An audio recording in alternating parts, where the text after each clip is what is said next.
네, 예수님의 행하신 표적과 이적에 대해서 살펴보고 있습니다.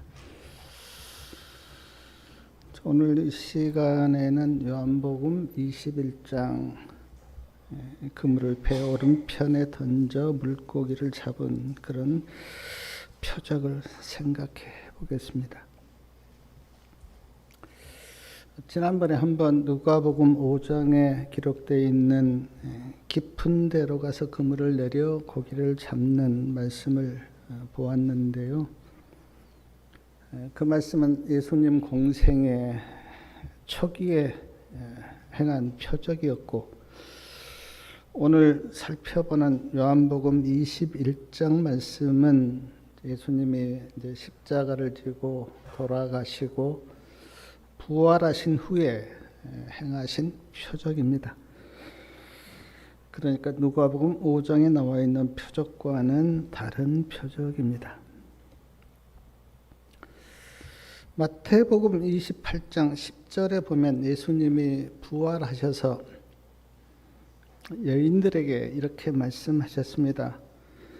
가서 내 형제들에게, 여기 형제들은 예수님의 제자를 가리키는데요. 형제들에게 갈릴리로 가라 하라. 거기서 나를 보리라. 자, 예수님의 제자들이 여인들로부터 이 말을 듣고, 이제 오늘 요한복음 21장 2절에 보면 갈릴리로 예수님을 만나려고 갑니다. 자, 몇 명이 갔는지 우리 2장 말씀 같이 한번 읽어보겠습니다. 시몬 베드로와 디두모라 하는 도마와 갈릴리 가나 사람 나다나엘과 세베대의 아들들과 또 다른 제자 둘이 함께 있더니, 베드로가 갈릴리로 갔습니다. 디두모라 하는 도마도 갔고요. 갈릴리 가나 사람 나다나엘도 갔고, 세베대 아들들 그랬는데 세베대 아들들은 요한과 야고보를 가리킵니다. 그리고 다른 제자 둘 다 합치면 7명이 예수님을 만나려고 갈릴리로 갔습니다. 가룟 유다는 이때 자살해서 없고요. 다른 4명의 제자들은 어디에 있는지 기록되어 있지 않아 알 수가 없습니다. 7 제자들이 예수님을 만나려고 갈릴리로 갔는데 3절에 보니까 시몬 베드로가 뭐라고 말합니까? 나는 물고기 잡으러 가노라. 그러자 다른 제자들도 우리도 함께 가겠다. 그렇게 해서 제자들이 물고기를 잡으러 갑니다. 아마도 제자들이 주로 어부 출신이었기 때문에 갈릴리 바다를 보았을 때 옛날 그 물고기 잡았던 생각이 나서 아마 물고기를 잡으러 간 것 같아요. 그러나 지금 제자들이 갈릴리에 온 것은 물고기를 잡으러 온 것이 아니고 예수님을 만나려고 왔습니다. 자, 3절에 보니까 이제 제자들이 밤새도록 그물을 이렇게 던졌는데 아무 물고기도 잡지 못했습니다. 한 마리 물고기도 잡지를 못했어요. 왜 어부였던 제자들이 밤새도록 그물을 던졌는데 물고기가 안 잡혔을까? 어떤 예수님의 섭리가 있지 않았겠습니까? 물고기를 잡지 못함으로 제자들은 자기 자신을 돌아볼 수 있는 기회가 되었고요. 왜 우리가 갈릴리에 왔지라고 하는 그 예수님 생각을 하게 된 계기가 되었을 겁니다.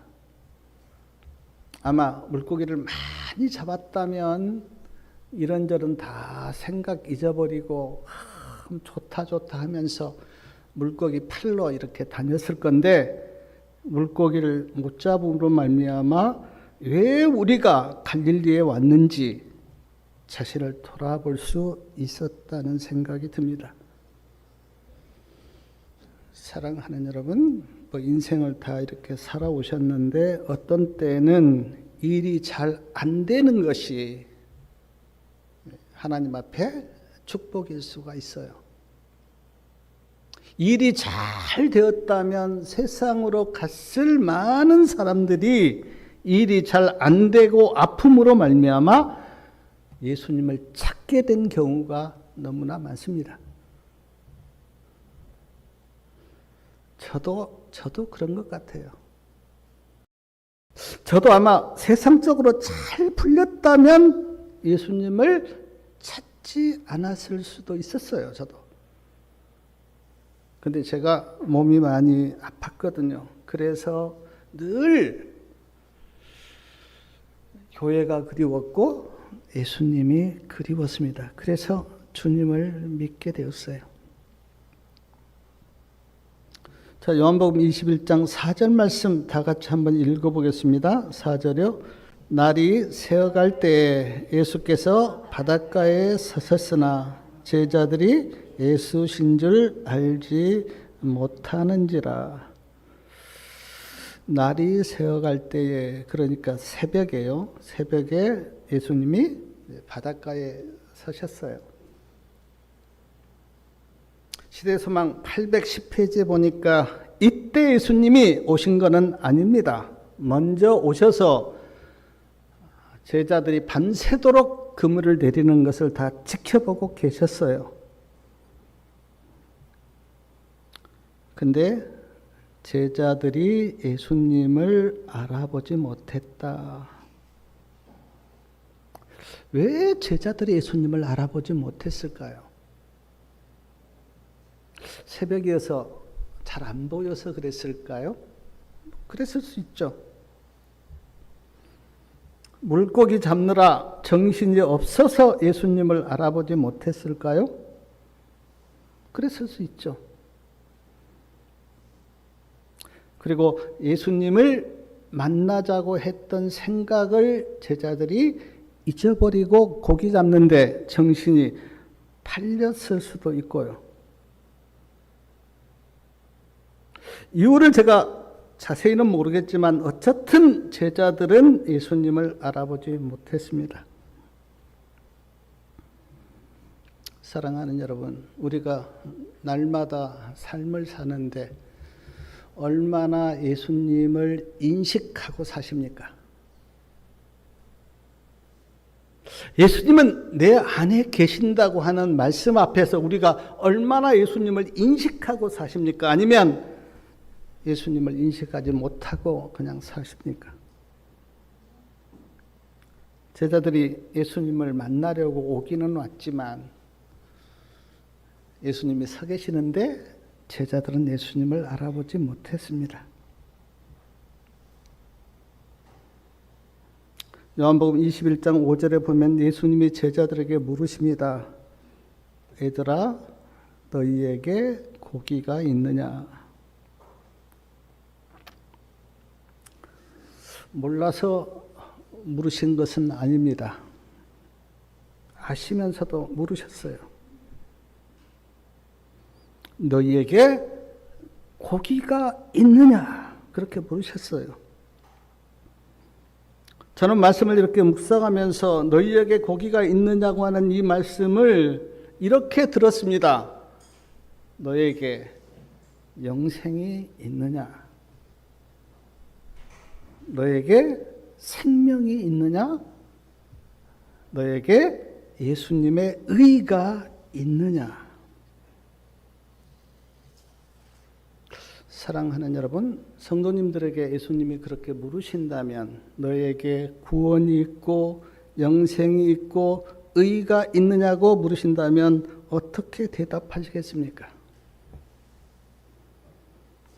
예수님이 나에게 주신 생명이 있고 의가 있고 구원이 있다고 대답할 수 있겠습니까? 아니면 잘 모르겠다고 대답하시겠습니까?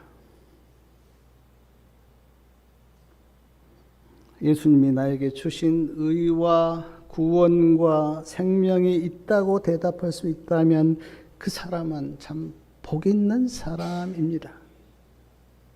그러나 만약 그렇게 대답할 수 없다면 우리는 내 믿음을 다시 한번 점검을 하셔야 합니다.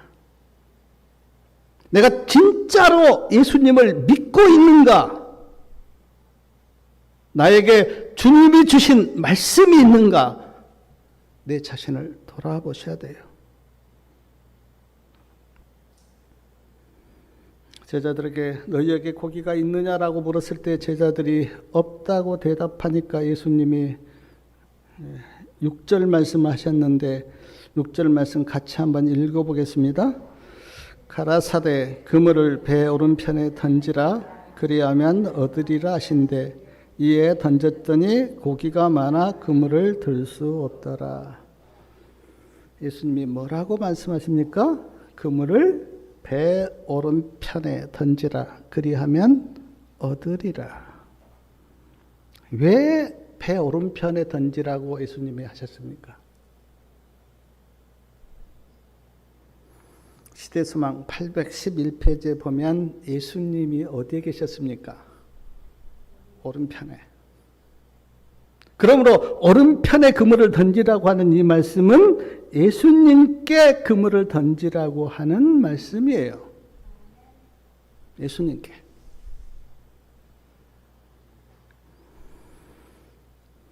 사랑하는 여러분, 우리 성도님들은 내 인생의 그물을 어디에 던지십니까? 어떤 사람들은 자기 자신에게 던질 거예요. 나는 나를 믿고 살 거야.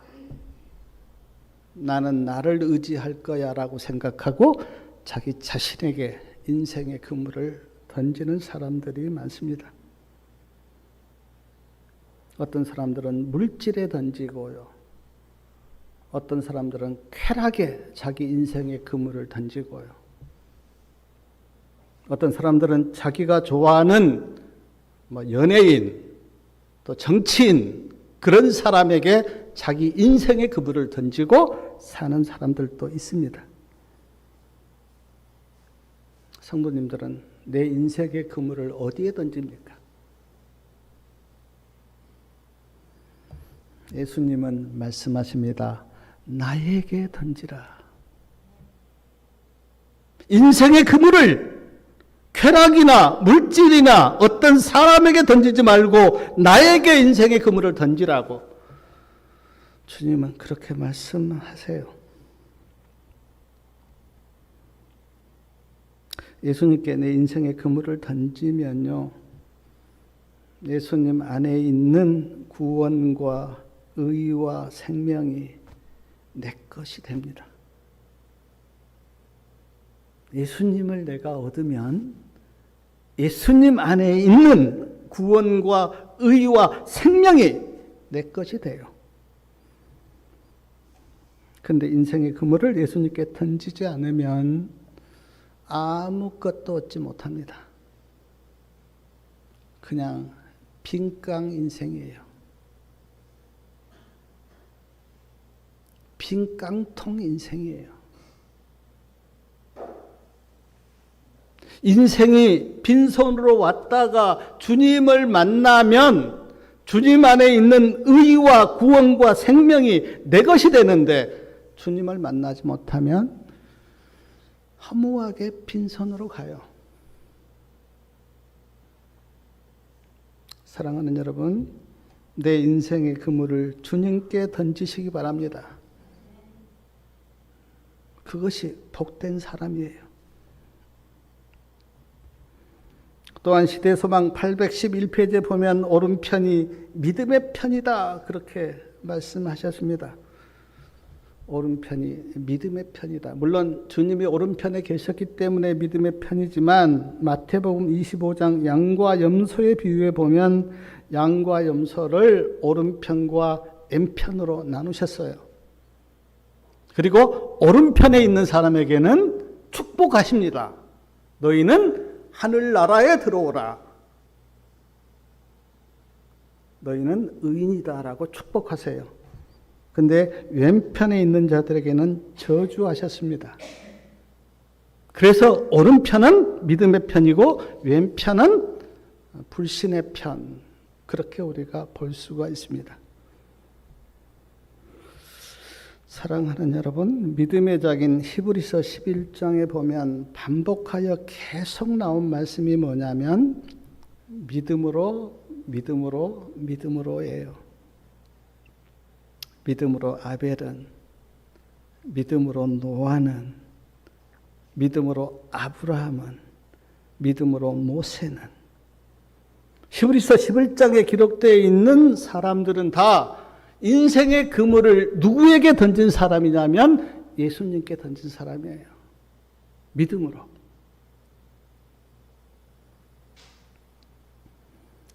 사랑하는 여러분, 그물을 배 오른편에 던지라는 예수님의 말씀에 순종하여서 그물을 배 오른편에 던졌을 때 고기가 많아 그물을 들 수 없을 만큼 많은 고기를 잡았습니다.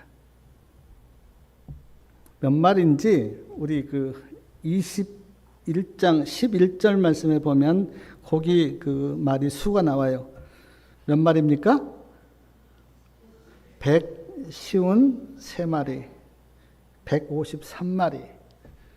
얼마나 큰 고기인지는 모르겠어요. 어쨌든 153마리가 잡혔는데 그물을 들 수 없을 만큼 그렇게 많은 고기가 잡혔다고 말한 걸 보면 상당히 큰 고기가 잡힌 것 같습니다. 어떤 분이 이스라엘 갈릴리 바다 이렇게 다녀와서 한 간증을 제가 들은 적이 있는데 지금도 그 이스라엘 갈릴리 바다를 가면 베드로 고기가 있대요. 베드로 고기. 이름이 베드로 고기인데 왜 베드로 고기라고 했냐면 베드로가 그물을 던져서 잡았던 고기라고 해서 베드로 고기가 있다고 하는 그 간증을 제가 들은 적이 있습니다. 그리고 153이라고 하는 숫자를 아마 성도님들이 좀 익숙할 건데 모나미 볼펜에 보면 153이라고 하는 숫자가 기록되어 있습니다. 저도 모나미 볼펜 가지고 있는데 거기에 153. 왜 153을 볼펜에 기록했는가? 요한복음 21장 말씀을 보고 예수님 말씀에 순종하니까 이렇게 큰 축복을 받았다고 하는 말씀을 보고 그 사장님이 모나미 볼펜에 153을 기록한 거예요. 하나님 나도 축복해 주시라고 하는 의미로요. 사랑하는 여러분, 예수님 말씀에 순종하면 축복을 받습니다. 이거는 틀림없는 사실이에요. 축복을 받아본 사람은 알죠.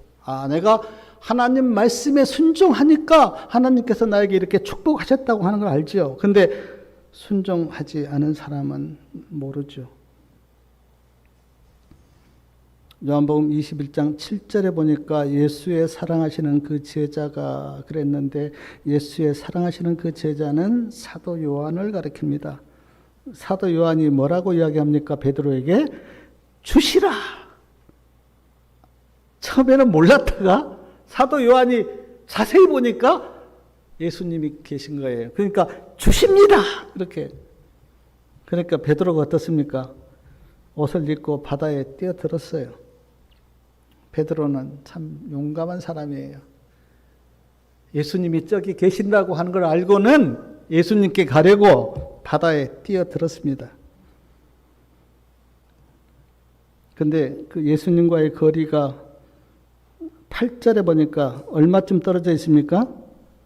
50간쯤 된다 그랬는데 50간의 그 복음 성경 주석에 보니까 200규빗, 200규빗은 약 90m 정도 되는데 90m 정도 예수님과 지금 제자들이 그렇게 떨어져 있습니다. 근데 베드로가 예수님께 가려고 바다에 뛰어든 거예요. 뭐 헤엄치고 갔는지는 몰라도 어쨌든 베드로의 용기는 참 대단합니다. 근데 예수님이 아침을 차려서요. 그 아침 반찬이 뭐냐면 생선하고 떡인데 생선하고 떡을 아침을 차려서 우리 12절 말씀 한번 12절 말씀 같이 한번 읽어보겠습니다. 예수께서 가라사대 와서 조반을 먹으라 하시니 제자들이 주인 줄 아는 거로 당신이 누구냐 감히 묻는 자가 없더라. 13절이요. 예수께서 가셔서 떡을 가져다가 저희에게 주시고 생선도 그와 같이 하시니라. 예수님이 조반을 준비해서 제자들에게 와서 먹으라 그렇게 말씀하셨습니다. 너희들 저녁에 많이 수고했지. 밤새도록 금을 내리느라고 얼마나 힘드냐. 와서 조반을 먹으라.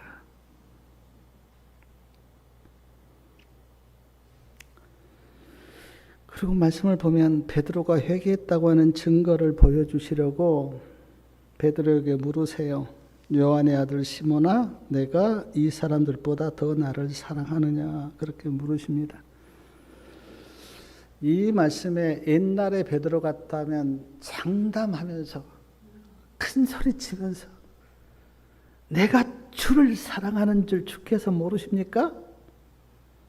다 주를 버릴지라도 나는 주를 버리지 않겠나이다라고 큰 소리치고 장담하였겠지만 이제는 베드로가 달라졌어요. 자신을 의지하지도 않고요. 장담하거나 큰 소리치지도 않고요. 뭐라고 대답합니까? 내가 주를 사랑하는 줄 주께서 아시나이다. 베드로가 변했어요. 자만한 베드로가 겸손하게 바뀌었습니다. 자기 자신을 의지했던 베드로가 이제는 자기 자신을 의지하지 않습니다. 그리고 주님이 아십니다 라고 겸손하게 대답을 해요. 사랑하는 여러분, 예수님을 믿으신 지 얼마 되셨는지 제가 자세히는 모르지만 1년 믿고 2년 믿고 5년 믿고 10년 믿었다면 베드로처럼 변하시길 바랍니다. 나를 의지하는 믿음에서 예수님을 의지하는 믿음으로 차츰차츰 바뀌어가셔야 돼요. 믿음이 성숙해지고 믿음이 더 깊어져야 돼요.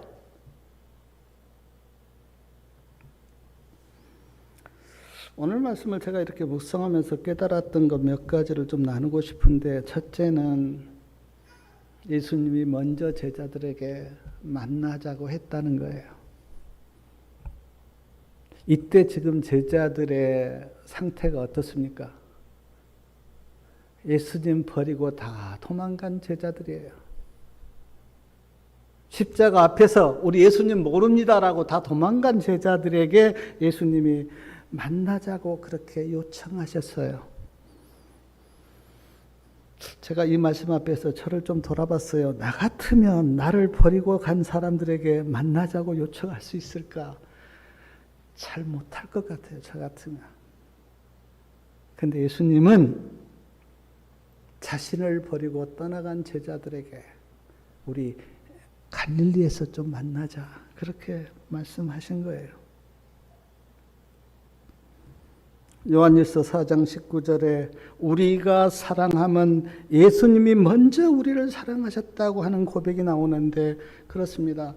예수님이 먼저 우리를 사랑하셨어요. 우리에게 사랑이 있어서 사랑한 게 아니고 예수님이 우리를 사랑하셨다고 하는 것을 알기에 우리도 예수님을 사랑하게 된 거예요.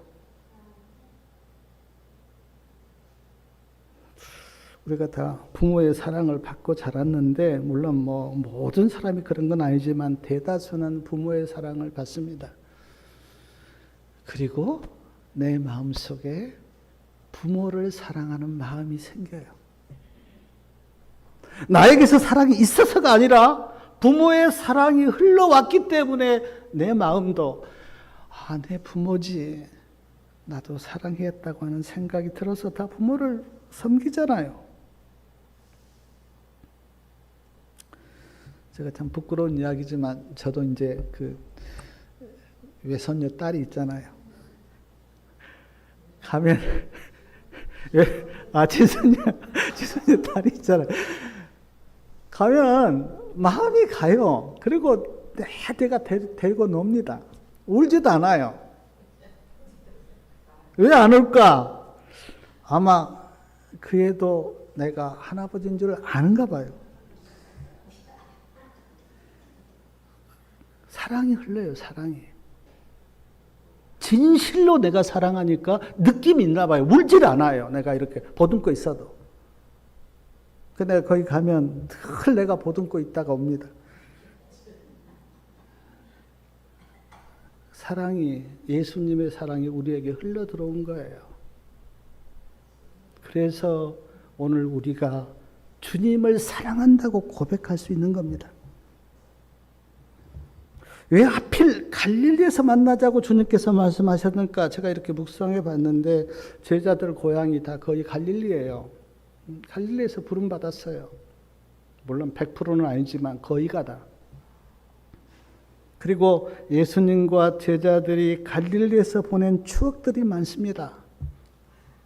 갈릴리, 가버나움, 갈릴리 바다, 거기에서 많은 추억이 쌓였어요. 그래서 아마 예수님이 제자들에게 갈릴리에서 만나자고 하는 그 말씀의 의미가 우리 서로 많은 추억이 있잖아. 갈릴리에서 만나서 많은 어떤 일을 겪었고 많은 추억을 쌓았잖아. 우리 갈릴리에서 다시 만나보자. 그렇게 말씀하신 것 같아요. 왜냐하면 지금 예수님은 예루살렘에서 돌아가셨기 때문에 부활하셔서 갈릴리까지 가려면 상당히 거리가 멀거든요. 근데 지금 제자들을 갈릴리에 오라고 그렇게 말씀하시고 갈릴리에서 만나신 걸 보니까 우리 갈릴리에서 만나서 많은 추억을 쌓았잖아. 오병이어로 5,000명을 먹이신 그 추억도 갈릴리 해변에서, 산상수훈 말씀도 갈릴리 해변에서, 풍랑을 잔잔케 하시고 무리를 걸으신 것도 갈릴리 해변에서. 그 외에도 많은 추억이 있는데 그 추억을 다시 한번 돌아보면서 우리 정을 좀 나눠보자. 그렇게 의미로 갈릴리에서 만나자고 하신 것 같습니다. 또 하나 제가 오늘 말씀을 이렇게 묵상하면서 느껴진 것이, 예수님이 먼저 갈릴리에 오셨다 그렇게 증언에 기록되어 있는데 예수님이 밤새도록 제자들이 그물을 던지는 것을 옆에서 지켜보셨어요. 어떤 마음으로 지켜보셨을까? 아마 부모의 심정으로. 아들이 뭘 하고 있으면 부모가 옆에서 지켜보잖아요. 근데 지켜보는 부모의 심정은 사랑스럽기도 하고 좀 측은하기도 하고 불쌍하기도 하고. 저도 성민이한테 가끔 가면 이제 성민이가 일하고 있습니다. 옆에서 지켜보면 만감이 교차를 해요. 대견하기도 하다가 불쌍하기도 하다가 특은한 마음도 들다가. 아마 예수님도 제자들이 밤새도록 그물 던지는 그 모습을 지켜보면서 예수님 마음이 그랬지 않았는가. 제자들에게 물었습니다. 고기가 있느냐? 없다고 이야기하니까 그물을 배 오른편에 던져서 고기를 많이 잡도록 주님께서 또 그렇게 하셨어요. 제자들이 주님의 말씀에 순종하여 배 오른편에 그물을 던지자 고기가 많이 잡혔습니다. 그때 제자들이 어떤 생각을 했을까요? 자기들은 밤새도록 그물을 내렸는데 한 마리도 못 잡았는데 예수님 말씀에 순종해서 그물을 내렸을 때 많이 고기가 잡힌 걸 보면서 제자들은 어떤 생각했을까요? 놀라기도 하셨을 거고, 예수님이 누구시지? 우리는 고기를 못 잡았는데 예수님은 말 한 말씀에 이렇게 많은 고기가 잡힌 걸 보니까 예수님이 어떤 분이지? 여러 생각을 제자들이 했을 것 같습니다. 예수님의 말씀에 순종하면은요, 놀라운 일이 벌어져요. 마태복음 7장에 보면 반석 위에 지은 집하고 모래 위에 지은 집 두 집이 나와요. 반석 위에 집을 지어라. 그러면 어때요? 비가 오고 창수가 나고 바람이 불어도 무너지지 않을 거다. 모래 위에 지은 집은 비가 오고 바람이 불면 무너진다. 근데 반석 위에 지은 집이 뭔지 아십니까? 성경에 마태복음 7장 24절에 보면 하나님의 말씀에 순종하는 것. 모래 위에 지은 집은 뭔가? 하나님의 말씀에 순종하지 않는 것. 씨 뿌리는 비유에 보면 성도님들 잘 아시지만 길과 돌밭, 가시떨기, 좋은 땅 네 종류의 밭이 나오는데 이 밭은 제가 전에도 말씀을 드렸지만 우리의 마음을 가리킨다 그랬습니다.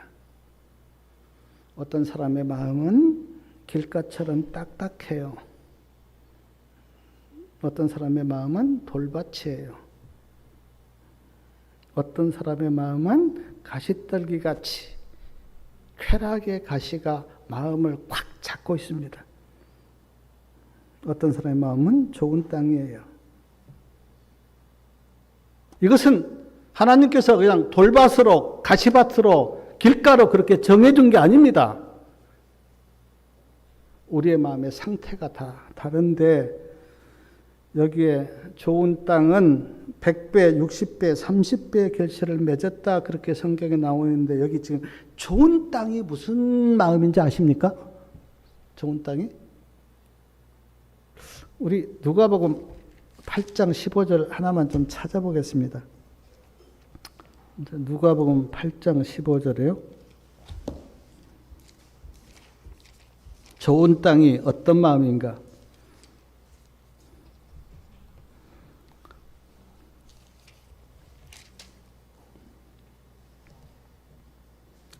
자, 누가복음 8장 15절 우리 다 같이 한번 읽어보겠습니다. 좋은 땅에 있다는 것은 착하고 좋은 마음으로 말씀을 듣고 지키어 인내로 결실하는 자니라. 말씀을 듣고 지키는 마음. 이게 좋은 땅이에요. 어떤 사람이 좋은 사람이 따로 있는 게 아니라 하나님의 말씀을 듣고 지키는 그 사람이 좋은 땅이에요. 그리고 그 사람에게는 열매가 맺혀요. 그러므로 사랑하는 여러분, 하나님의 말씀을 듣고 지키는 순종하는 삶을 사시기 바랍니다. 그것이 좋은 땅이라니까요. 그리고 그 좋은 땅은 100배, 60배, 30배의 결실을 맺는다고 그렇게 말씀합니다. 또 하나 제가 오늘 말씀을 이렇게 묵상하면서 깨달았던 교훈이 뭐냐면 예수님이 지금 아침밥을 차려주셨습니다. 예수님이 차려주신 아침밥 한번 먹고 싶다 생각이 들었어요. 얼마나 맛있을까. 물론 떡하고 생선인데 그 떡하고 생선을 어떻게 예수님이 요리하셨을까. 제자들은 이 아침밥을 먹으면서 어떤 생각을 했을까도 생각이 들었어요. 자기들은 다 주님 버리고 도망간 그런 사람들인데 찾아오셔서 아침을 준비해서 얘들아 와서 먹으라고 하는 그 예수님의 사랑과 따뜻함 앞에서 제자들은 어떤 마음이었을까? 사랑하는 여러분, 우리 성도님들이 다 예수님을 믿고 있는데 그 예수님의 따뜻한 사랑과 온정을 느껴보신 적 있습니까? 그것이 신앙이에요. 예수님의 사랑과 온정을 따뜻하게 느껴가기 시작하면 신앙이 너무 값지고 고귀하고 주님을 떠날 수가 없어요. 근데 신앙을 하면서도 사랑도 못 느끼고 예수님의 따뜻한 온정도 못 느끼면서 억지로 신앙하라고 하면 신앙이 매너리즘에 빠집니다. 형식주의가 돼요. 형식주의지. 제자들이 그 사랑을 느꼈지 않았겠어요? 주님 떠나서 자기 살려고 갔는데 찾아오셔서 아침을 차려주시면서 조발을 먹으라고 하는 그 예수님의 사랑 앞에서 제자들이 그런 거 느끼지 않았겠어요?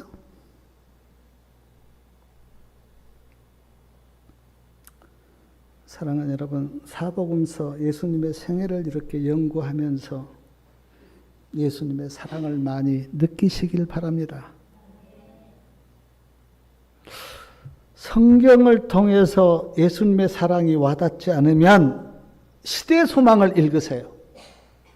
시대 소망이 예수님의 생애를 전체적으로 탄생부터 부활까지 기록한 말씀이 시대 소망인데 굉장히 두꺼워요. 챕터가 80 몇 장까지 있어요. 읽어보세요. 예수님이 얼마나 좋으시고 사랑이 많으신 분인가 하는 것을 느끼게 될 겁니다.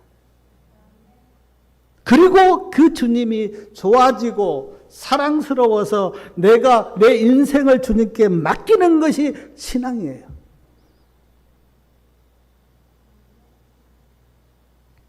그래서 제자들이 다시 시작하잖아요.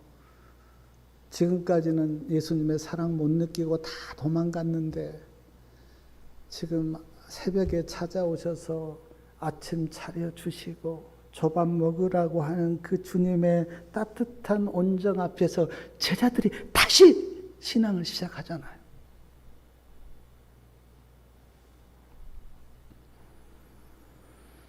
그리고 제가 참 이 말씀 묵상하면서 놀라운 게 베드로가 예수님을 지금 3번 모른다고 부인했지 않습니까? 너 예수님 제자지 그렇게 물으니까 나 예수님 모른다고 3번 부인했어요. 수지자였는데 예수님을 3번 부인하니까 베드로가 무슨 체면이 있겠습니까?